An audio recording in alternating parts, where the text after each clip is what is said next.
Hi, ഞാൻ വിശാൽ. ഞാനിവിടെ എമർജി UI/UX ഡിസൈനറായിട്ട് work ചെയ്യുന്നു. ഇവിടെ എമർജി വന്നതിന് ശേഷം എൻ്റെ ഫസ്റ്റ് ബർത്ത്ഡേ ആണ്. ഞാനിപ്പോൾ വന്നിട്ടിപ്പോൾ ഒരു 6 മാസം കഴിയുന്നേ ഉള്ളൂ. എന്താ എനിക്കങ്ങനെ ആഗ്രഹമായിട്ടൊന്നുമില്ല. എനിക്ക് വീട്ടിൽ പോകണം, എൻ്റെ അമ്മയെ കാണണം. അണ്ണൻ എപ്പോൾ ചിരിച്ചാലും കണ്ണു കാണില്ല. വളരെ അത്രയും ക്യൂട്ട് സ്മൈലുള്ള വേറൊരു വ്യക്തി ഉണ്ടാവില്ല ആ കമ്പനിയിൽ. നീയുമായിട്ട് ഇനി ഞാനൊരു കൂട്ടുമില്ല, നിന്നോട് ഞാൻ മിണ്ടത്തില്ല.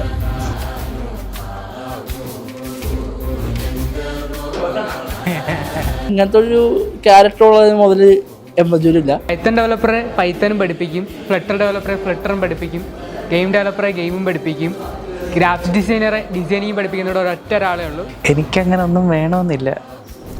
പിന്നെ റൈഫ്, ഫാസിൽ, ഷിബു, പിന്നെ ഞങ്ങൾ എല്ലാവരും ആയിരുന്നു. പിന്നെ കമ്പനി, പിന്നാണ് ഞാൻ നോയലിനെ പരിചയപ്പെട്ടത്. പിന്നെ ഇപ്പം എല്ലാ വെള്ളിയാഴ്ചയും ഞങ്ങൾ ഒന്നിച്ചാണ്. പോടാ എൻ്റെ ബർത്ത്ഡേ സ്പെഷ്യൽ ആക്കണമെന്ന് ഞാനല്ലല്ലോ പറയുന്നത്. ചളിയായിട്ടൊന്നും എനിക്ക് അങ്ങനെ അടിക്കാറിയില്ല. വിഷയനെ പറ്റി പറയുകയാണെങ്കിൽ അവനൊരു ഗേളിന്റെ മുഖത്ത് പോലും നോക്കാത്തൊരു നല്ല മാന്യനായ ഒരു കുട്ടിയാണ്. നേരെ അവൻ സീറ്റിൽ നിൽക്കണ ഞാൻ കണ്ടിട്ടില്ല. അവൻ ഓടിയിടുന്ന എല്ലാ ഡിപ്പാർട്ട്മെന്റിലുള്ള ഒരു കമ്പനി. Happy birthday Vishakh. Happy birthday Vishal.